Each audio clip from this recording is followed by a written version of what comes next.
Hey, what's up, everybody? It's Julie B again. I'm back with another video, a vlog. I don't even know what I'm calling it right now. I'm just sharing some behind the scenes of being a business owner. Oh my God, some days, right? Some weeks, some months. I'm recording this. We're almost to the end of January 2023. I can't even freaking believe that we are almost at the end of January. That just seems crazy. Um, And I feel like I've only had like one solid week of work, which is really disheartening to me, but also, I don't know, like I feel like I'm always working, but then sometimes I feel like I'm not actually working, which I guess is part of running your own business. Sometimes I think business owners experience this. And my wife, Marcy, would say that I'm always working, unless I'm on vacation. I'm really good about not working on vacation, but I'm like always thinking about work, even thinking about things about my brand. And I think that's because I just freaking love what I do. I love what I get to do every day. And I feel like if I just keep doing it and I get better and better at it, that I'm going to hit that vision of helping 1 million business owners by the end of 2032. And I'm just so freaking excited about that vision. I can't even begin to describe the clarity and the confidence that I've gained through coming to that vision. And having that vision makes me even more resilient than I normally am, because I have something, like, I know why I'm doing what I'm doing. I've always kind of known why I do things. Well, that's not true. Actually, no, that's totally not true. Confessions of a business owner. Um, I would say a fair half of my time as a business owner, I've had a pretty strong why. Um, Probably another 25% has been, maybe sort of kind of. And then honestly, straight up 25% having no clue why I was doing what I was doing other than just to pay the bills. Like, I think business owners go through those things, right? I think that that's just kind of a normal ebb and flow to business ownership. But oh man, this has been a busy month, and I have really done some introspective work, I would say, to really think about things like my why and how we're going to achieve that. And along the line somewhere, I put a tweet out on Twitter that was something like, "We don't define our legacy; those we lead and those we make an impact on do." And it's interesting. I've had some people disagree with me on that, and I've had some people completely agree with me on that. And I've had a few people actually say something along the lines of they'd never thought of it like that before, but it was really very true. And it's not that we, as business owners, as leaders, as humans, as parents, as family members, whatever, however we define ourselves right now, however you define yourself, it's not that you can't define your legacy, the or shall I say, define what you want your legacy to be. I mean, you can certainly sit down and say, I want, when I'm long gone, this is what I want people to say about me. This is what I want people to remember about me. But you defining what your ideal legacy is, and then that actually happening, you don't get to choose that. Like, you have to make that impact on people while you're here. You've got to lead in the ways that you want to lead, and in order to leave the legacy you want to leave while you're here. Um, and I firmly believe that it's the people we impact who we leave the legacy on. And even, I think about, I often think about my key employee, her son. I just have this like connection to him, and I can't. It's not like a weird thing. I've always appreciated his presence, whenever I've been able to be around him, and because he's an old soul.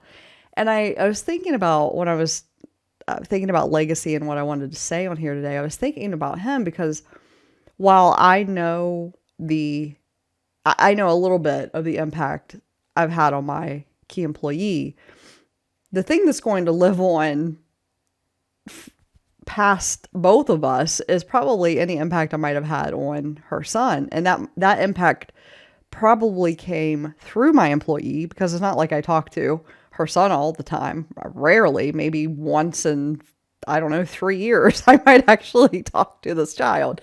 But it's crazy when you think, I think you can live your life in a certain way and you can do certain things that set you up to leave the legacy you want to leave.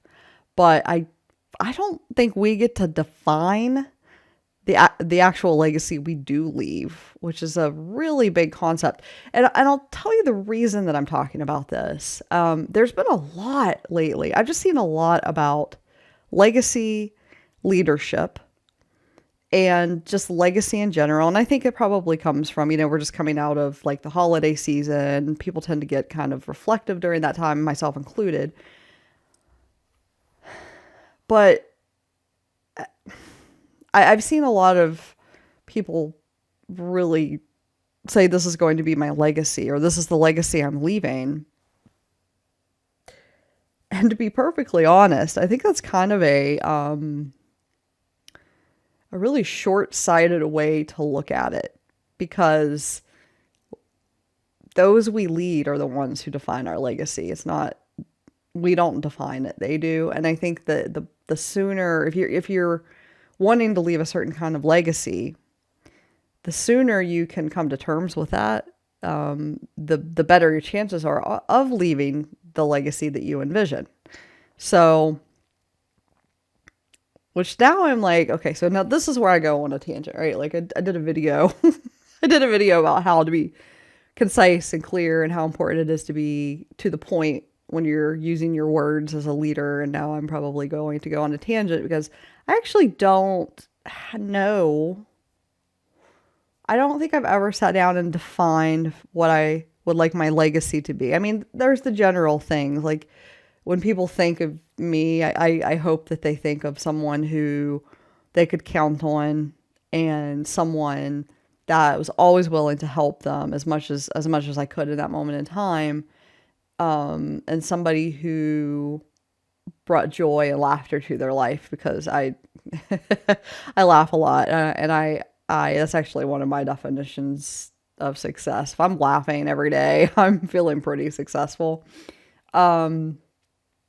But I've never really written it out, like what it looks like, because, I don't know, I'm at that weird age where, I'm in my early 40s. So I'm at that weird age where like I'm kind of halfway through maybe, or maybe a little less, hopefully a little less than halfway through, maybe a little bit more, hopefully not. But, I've never really, I think that there comes a point in time where you start to think about these kind of things. And I don't think I've gotten there yet, but I've just seen so much about legacy lately. And I don't know if y'all are seeing this out there on social media and books and all kinds of things. And I felt it really important to say that, or to recognize that while, yeah, we can say, I would like my legacy to be something X, I think we all need to realize that we don't actually define our legacy. It's the people we lead and the people who we impact and the communities we impact.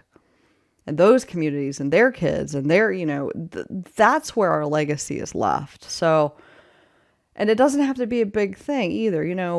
A lot of people think legacy means having enough money to put your name on a building somewhere. And yeah, I mean, if that's part of how you define legacy for yourself, then work towards that. If that's something that's really important to you. I mean, I would love for my name to mean something at my alma mater, West Virginia University. I would love to have, even if it's, I don't think I'll have a building named after me, but like maybe like a lecture hall someday or something like that would be really cool. But that may happen way after I'm gone, or, you just don't know when those types of things are happening. So many of those things happen after people have passed on. So I don't know why I'm talking so much about this. I just think it's really important that, I'm talking so much about it because I've seen so much about it lately. that it's not our ultimate definition of legacy that people remember us by. I mean, we can say all day long, like, I want to help 1 million business owners. I want my legacy to be that I helped 1 million business owners. I can say that over and over and over and over again, but unless other people say that, and unless other people believe it, and unless, and especially people who maybe benefited and actually were in that 1 million, that, like, it's not going to be my legacy. So I know what I want my ideal, like, part of what I guess I know what part of my ideal legacy, what I want it to look like. But ultimately, like, we have to take actions today to make that legacy a thing. Because also, if I learned anything last year, I had a couple of significant losses that you just never know. Like, you never know. And so I think knowing what you want your legacy to be, and working towards that as much as you can every day, is the only way that I think you can have a shot at leaving the legacy that you hope to leave. But always knowing that is how others define your impact that is really going to determine your legacy. So that is all I have to say about that, I guess. There's just been so much about it that I really wanted to make a video about it. So I wrote a blog post about it. It's a little bit more succinct than this. I'd love for you to read that. I'll put that post in the description. But yeah, I guess, think about what you want your legacy to be, and go ahead and write down your ideal definition. But think about the people you got to impact to get there, because that's really who's going to define it. I hope this was a good message. I hope today's message was helpful. I know it was all over the place, but again, thank you for listening. I always appreciate even the handful of views I get on these videos. I appreciate them. So thanks for listening. Be sure to subscribe, and I will be back later with another video.